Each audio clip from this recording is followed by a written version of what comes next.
Avant d'entrer dans le vif du sujet, allons d'abord voir quelle est la résolution spatiale des satellites d'aujourd'hui. Google Bard, quelle est la résolution des satellites de nos jours? La résolution des satellites d'aujourd'hui dépend du type de satellite et de leur utilité. Néanmoins, les satellites commerciaux les plus avancés peuvent capturer des images avec une résolution jusqu'à 30 cm. Cela signifie que l'on peut distinguer des voitures et même des personnes sur les images satellites. Voici quelques exemples de satellites et leur résolution. Maxar Worldview 3, 30 cm. Bon, on va voir si le Maxar View 3 existe sur Wikipédia.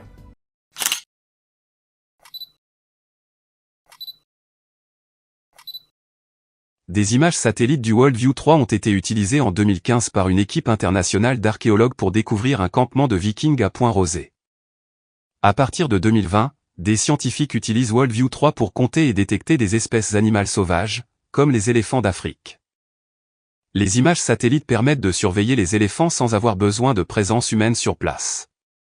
Pour moi, c'est un top produit. Effectivement, de nos jours, on arrive à observer la Terre entière avec les satellites et distinguer les objets qui font 30 cm. Mais je vous parie qu'il y a d'autres satellites, moins connus du grand public, qui ont de meilleures résolutions que ça, sans parler des drones qui se multiplient de plus en plus. Bref, la Terre est bien cartographiée, et pour très grossièrement arrondir, on a une résolution qui permet de repérer les objets qui sont inférieurs à 1 mètre. En 2023, il n'existe plus de territoire inconnu sur la planète Terre. Maintenant, demandons autre chose à Google Bard. D'un point de vue musulman, est-ce que tout ce qui est écrit dans le Coran est vrai? D'un point de vue musulman, le Coran est considéré comme la parole directe de Dieu, révélée au prophète Mohammed, à travers l'ange Gabriel. Les musulmans croient que le Coran est le message complet et parfait de Dieu, et que tous les mots qui y figurent sont vrais et exacts. Cette croyance est basée sur les enseignements du Coran et le témoignage de Mohammed et ses compagnons. Le Coran lui-même insiste et répète qu'il est véridique et infaillible. Bon, ok, pourquoi pas. Est-ce que les musulmans qui regarderont cette vidéo pourront me dire si cette dernière réponse de Google Bard est correcte? Laissez les commentaires. Récemment, j'ai publié une vidéo sur Dhul-Qarnayn, un personnage du Coran. On a vu que c'était une appropriation culturelle du personnage d'Alexandre le Grand. J'ai aussi publié des vidéos sur les histoires de Moïse et Noé, pour lesquelles on a vu qu'elles ne sont en rien historiques. Des supposés événements d'envergure qui ne laissent aucune trace et contredisent même ce que les archéologues et historiens trouvent sur le terrain. On va aujourd'hui s'intéresser un peu plus en profondeur à l'histoire de Dhul-Qarnayn et ses aventures avec Gog et Magog. L'histoire est racontée dans les Sourates 18, des versets 83 à 101. Vous pouvez lire ça vous-même, ça prend moins de 5 minutes chrono. Venga, que las 2 de la tarde. Mais pour résumer, Dhul-Qarnayn décide de protéger un peuple A d'un peuple B en construisant un mur, une barrière, séparant ces deux peuples. Dhul-Qarnayn, grâce à l'assistance de Dieu, construit un mur, une barrière, en fer et en cuivre, entre deux montagnes. Et ce mur est supposément assez imposant pour empêcher deux peuples d'entrer en contact l'un avec l'autre et de s'affronter. Ce mur est censé empêcher la confrontation, et ça a été annoncé que le jour du jugement dernier, il cessera de séparer les peuples A et B. Il dit, c'est une miséricorde de la part de mon Seigneur. Mais, lorsque la promesse de mon Seigneur viendra, il le nivellera. Et la promesse de mon Seigneur est vérité. Nous les laisserons, ce jour-là, déferler comme les flots les uns sur les autres, et on soufflera dans la trompe et nous les rassemblerons tous. Et ce jour-là nous présenterons de près l'enfer aux mécréants, dont les yeux étaient couverts d'un voile qui les empêchait de penser à moi, et ils ne pouvaient rien entendre non plus. Sourate 18 versets 98 à 101. Inch'Allah. Bon, je ne sais pas vous, mais là, il me semble qu'on est en 2023. J'ai publié cette vidéo, ça veut dire que je suis toujours vivant. Vous êtes en train de regarder cette vidéo, donc ça veut dire que vous l'êtes aussi. A priori, le jour du jugement dernier n'est pas encore arrivé. Eh oui. Donc logiquement, ça veut dire qu'aujourd'hui encore, ce mur imposant en fer et en cuivre, bordé par deux montagnes, est encore en place pour empêcher deux peuples de s'affronter. Est-ce que quelqu'un pourrait me donner les coordonnées géographiques, latitude et longitude, pour que j'aille observer ce mur de fer et de cuivre moi-même?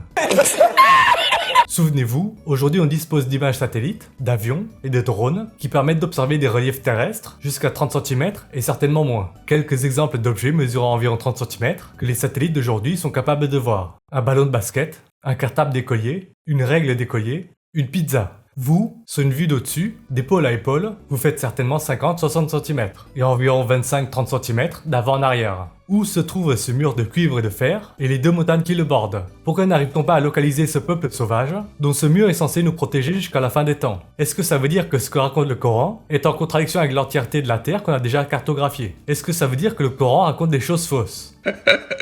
Et là, j'en vois déjà certains qui vont ressortir le même argument bidon que sous mes vidéos sur Noé et Moïse.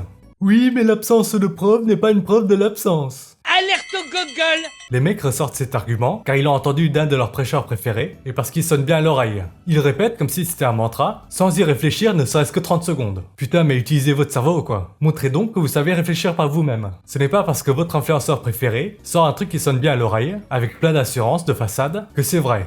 Eh oui. L'absence de preuve n'est pas une preuve de l'absence est un argument qui est loin d'être valable et utilisable dans toutes les situations. C'est même un argument stupide pour tenter de contredire ce que je dis dans mes vidéos sur Moïse, Noé ou celle-ci. Cet argument n'est pas valable lorsqu'on parle d'événements, de phénomènes qui ont des conséquences d'envergure, immanquables, mémorables. Je vais vous donner un exemple. Imaginez, je vous invite dans un appart de taille standard. Je sais pas, allez on va dire 50 mètres carrés. Si je vous dis, dans cet appart, quelque part, il y a un cadavre de fourmi, je vous jure c'est vrai. Si en cherchant dans l'appart, vous ne trouvez pas cette fourmi morte, est-ce que ça veut dire que j'ai menti? Pas forcément. Une fourmi c'est très petit, on peut facilement passer à côté sans la remarquer, même en cherchant sérieusement. Dans ce cas, l'absence de preuve n'est pas une preuve de l'absence. Mais imaginez, dans le même appart, je vous dis, quelque part dans cet appart, il y a un cadavre d'éléphant, je vous jure c'est vrai, ou un cadavre de tyrannosaure. Si en cherchant dans l'appart, vous ne trouvez pas cet éléphant ou ce tyrannosaure mort, est-ce que ça veut dire que je me foutais de votre gueule? Arrête de nous raconter tes conneries. Eh ben je vous dirais que si après avoir cherché dans l'appart, vous ne trouvez pas de cadavre d'éléphant ou de tyrannosaure, vous aurez complètement raison de penser que je raconte des conneries.